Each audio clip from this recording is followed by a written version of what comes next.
Halo anak-anakku yang terkasih, selamat pagi. Apa kabarnya kalian hari ini? Semoga tetap sehat-sehat ya. Kita bertemu lagi pada pertemuan BK hari ini. Tetaplah bersemangat, tetaplah fokus dalam proses pembelajaran.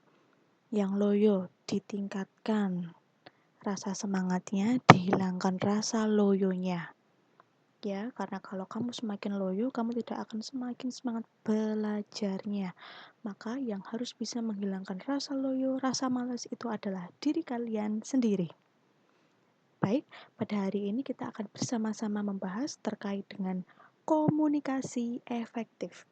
Komunikasi adalah sesuatu yang sering kita lakukan di dalam kehidupan kita sehari-hari.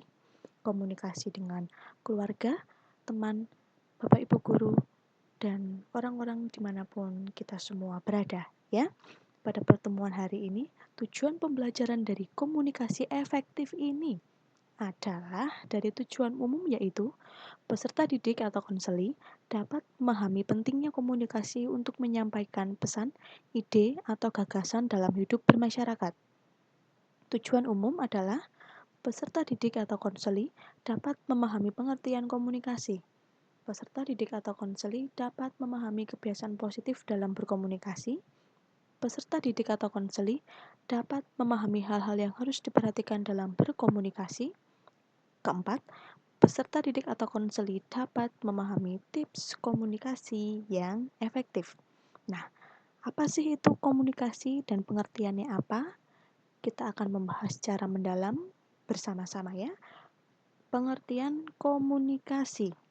Kegiatan komunikasi sudah menjadi sebagian besar kegiatan dalam hidup kita sehari-hari, mulai dari antar teman, kelompok, organisasi, atau banyak orang.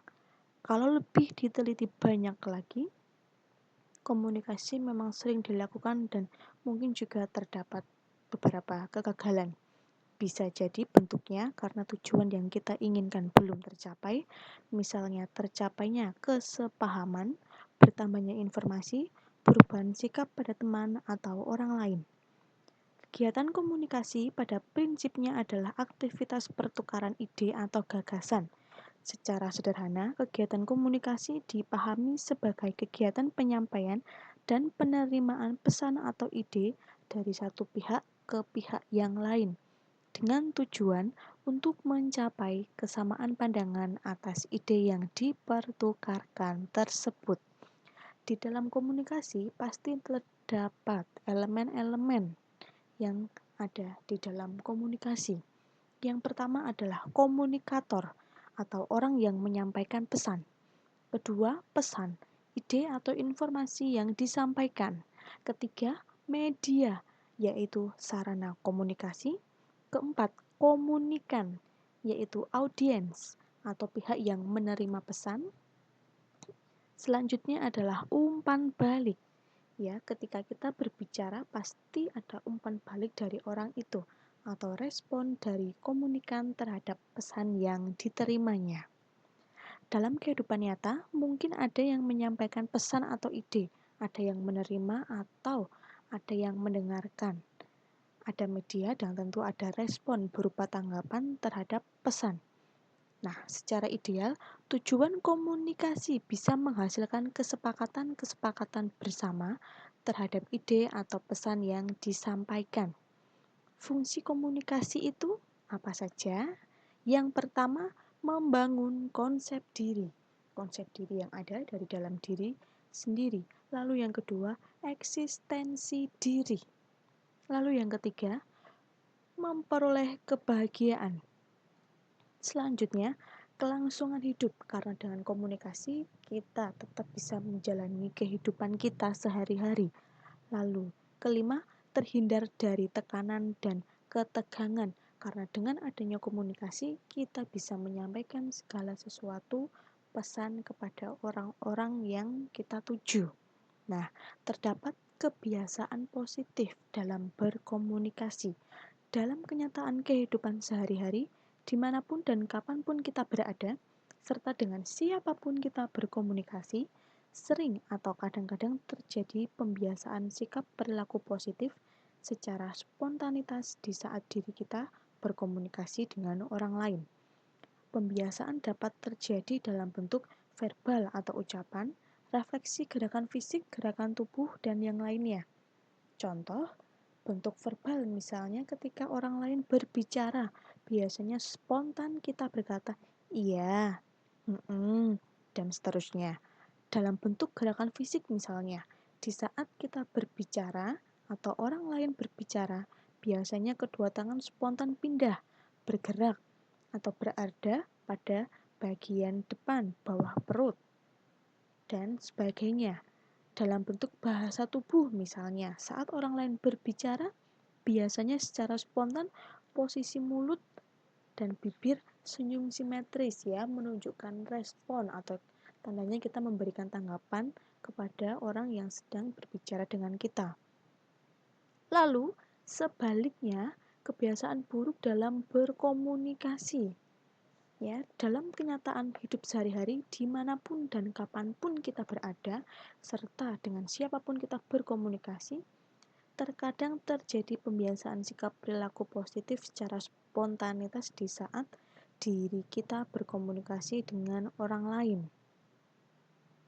Pembiasaan dapat terjadi dalam bentuk verbal, gerakan fisik, tampilan bahasa tubuh, dan yang lainnya.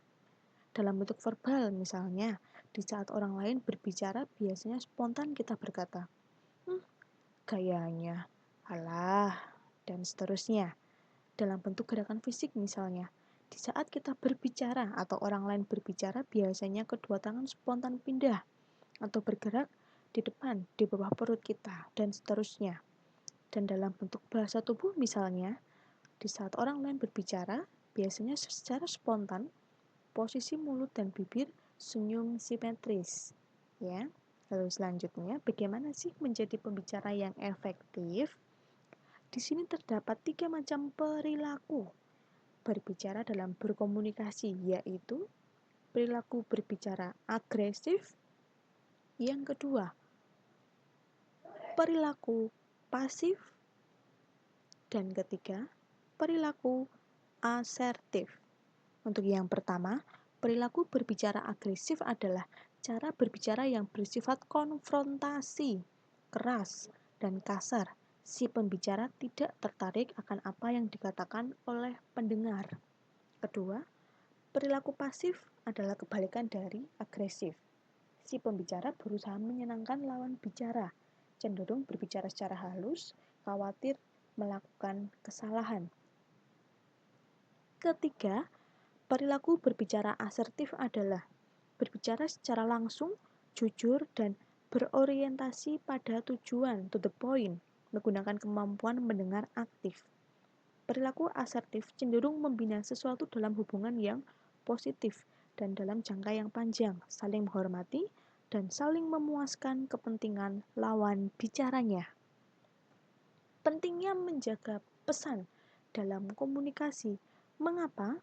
Ya, tidak semua bisa memperhatikan pesan dengan baik ketika sedang komunikasi dengan orang lain.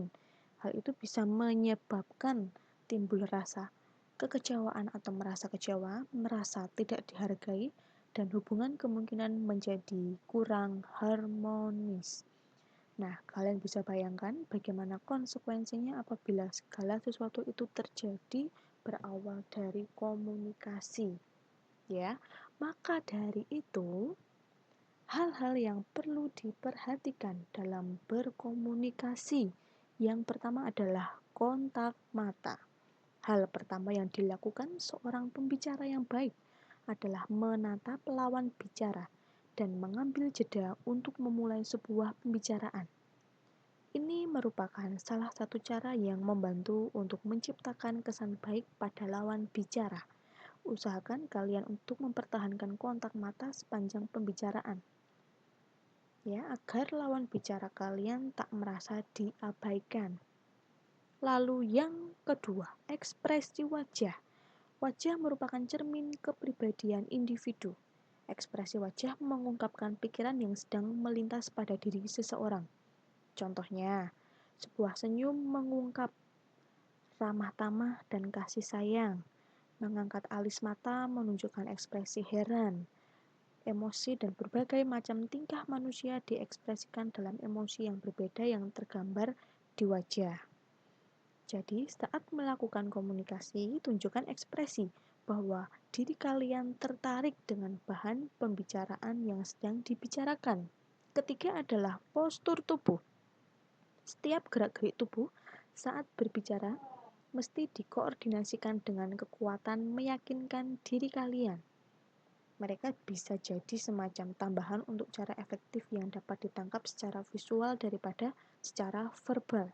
Contohnya, menundukkan kepala menunjukkan penyelesaian pernyataan. Mengangkat kepala menunjukkan akhir pernyataan. Lalu, terlalu sering menggerakkan bagian tubuh, mengungkapkan sedang bergegas atau bingung. Untuk itu, perhatikan gerak-gerik diri kalian saat melakukan komunikasi dengan lawan bicara. Keempat adalah selera berbusana. Busana memiliki tugas penting dalam menimbulkan kesan. Orang yang berpakaian sesuai dengan struktur tubuh mereka nampak lebih menarik. Penampilan fisik seseorang dan busana yang dikenakan membuat dampak pasti pada proses komunikasi. Diri kita semua berbusana, dan mungkin banyak di antara kita tak terlalu memperhatikan.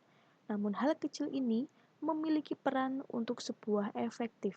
Jika diri kita memperhatikan bagaimana cara berbusana, hal itu akan memperbaiki kemampuan dalam berkomunikasi. Ya, ingat, tips dasar dalam berkomunikasi itu juga ada beberapa. Di sini kita ungkap terdapat 5, yaitu gunakan kalimat seefektif mungkin, tidak terlalu bertele-tele, to the point ya.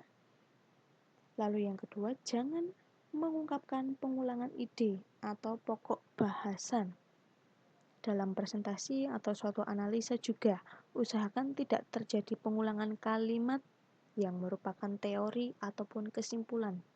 Aturlah urutan penyampaian agar lebih fokus saat menyampaikannya. Ketiga, jangan berbicara terlalu lambat. Ya. Tutur kata yang terlalu pelan dan lamban hanya akan membuat lawan bicara kalian bosan dan tidak sabar. Lagi pula, gaya bicara kalian yang terlalu pelan akan mengesankan diri kalian ragu-ragu dan tidak percaya diri. Karena itu, berbicaralah dengan nada yang optimis dan penuh percaya diri. Keempat, hindari gumaman yang terlalu sering. Seperti halnya, oh, dan seterusnya. Hal ini juga akan mengurangi respek calon pendengar kalian, karena diri kalian dinilai tidak menguasai materi pembicaraan. Selanjutnya, hindari humor yang tidak perlu. Jika lawan bicara kalian tidak tertarik dengan humor, teruskan pembicaraan kembali. Jangan memaksa lawan bicara untuk menertawakan humor diri kalian yang telah gagal. Baik, dengan mempelajari dan memahami tips tersebut, diri kalian dapat berkomunikasi secara lebih efektif, ya, sekaligus dapat melatih diri kalian menjadi pribadi yang efektif. Ingat, keefektifan diperlukan dalam menyelesaikan setiap pekerjaan, entah kalian sedang belajar di sekolah, di rumah, atau sedang beraktivitas apapun.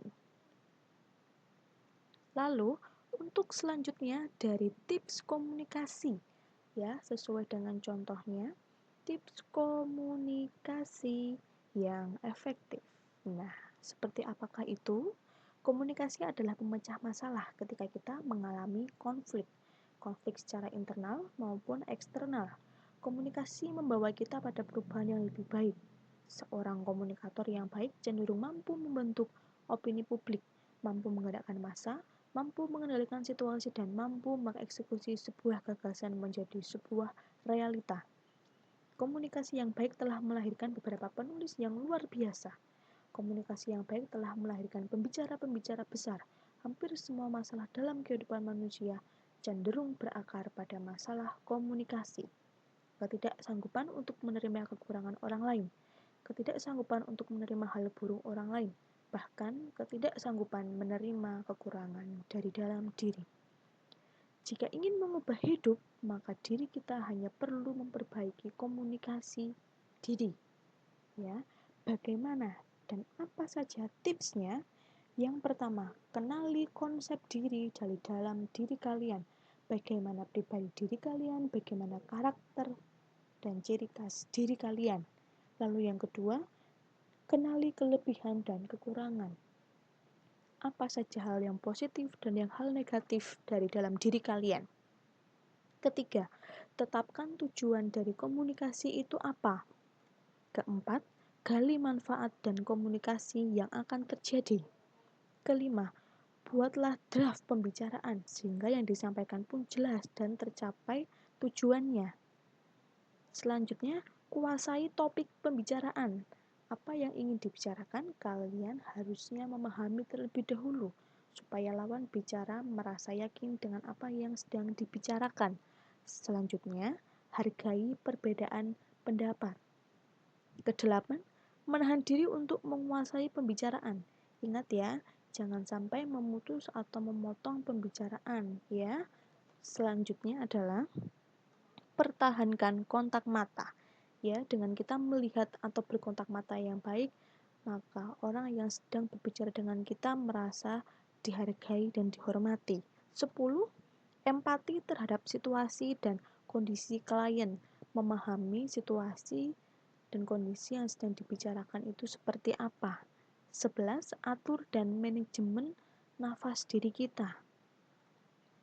Lalu kontrol pula postur tubuh, gerak-gerik tubuh kita saat berbicara dan berkomunikasi. Selanjutnya, gunakan bahasa nonverbal seperlunya saja, gerakan tubuh kita, postur tubuh kita. 14. Gunakan bahasa yang sama-sama dimengerti dengan lawan bicara kalian saat itu. Lalu, terakhir, cerahkan pembicaraan dengan humor-humor segar. Perlulah diselingi dengan adanya humor-humor 1 kali, 2 kali, supaya pembicaraan atau komunikasi kalian menjadi lebih berwarna.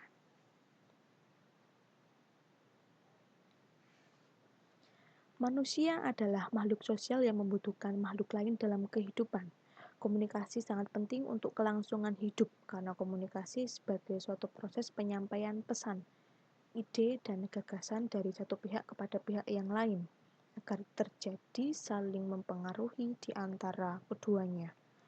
Untuk menyampaikan ide atau sesuatu dengan sebaik-baiknya, maka kita tidak bisa lagi memandang remeh masalah komunikasi dalam kehidupan sehari-hari. Sebab, sebrilian apapun ide atau gagasan yang dimiliki, tetap saja ia tidak akan bermakna apa-apa apabila si pemilik ide tidak dapat menyampaikannya dengan baik kepada objek yang dituju. Dalam hal ini adalah manusia. Nah, ya, komunikasi adalah kunci untuk membuka hubungan dengan teman, sahabat, saudara, keluarga, dan orang-orang di sekitar. Lantas, kepercayaan adalah kunci penggenapnya agar awet dan langgeng di dalam suatu hubungan. Ya, sesederhana apa itu komunikasi sangat penting di dalam kehidupan kita. Maka kita harus memperhatikan dengan baik, mencermati, dan menjaga agar komunikasi itu tetap baik, tetap merasa dihormati, ya, tidak menyakiti orang lain, ya, wajar apa adanya, dan menarik. Yang bisa diterapkan untuk diri kalian dalam kehidupan sehari-hari di sekolah, dalam belajar, di rumah dengan keluarga, di lingkungan masyarakat. Baik, cukup sampai di sini pertemuan dan materi yang kita bahas pada hari ini terkait dengan komunikasi efektif. Pembahasan yang sangat sederhana, semoga bermanfaat baik untuk diri kalian sendiri-sendiri dan bisa kalian terapkan, kalian tumbuhkan, dan kalian tingkatkan, serta kalian harus bisa lebih memperhatikan lagi untuk kedepannya. Terlebih kita sedang dalam proses pembelajaran jarak jauh yang secara online, yang tidak bisa bertemu secara langsung hanya melalui komunikasi, yaitu sosial media ataupun WA salah satunya, maka Tetaplah menjaga komunikasi terlebih dalam proses pembelajaran sehari-hari, khususnya dengan Bapak Ibu guru ataupun teman-teman yang lainnya. Karena komunikasi adalah modal cerminan utama yang mencerminkan menunjukkan kualitas pribadi diri kita sendiri-sendiri. Cukup sekian, terima kasih, sampai berjumpa di pertemuan selanjutnya. Salam sehat.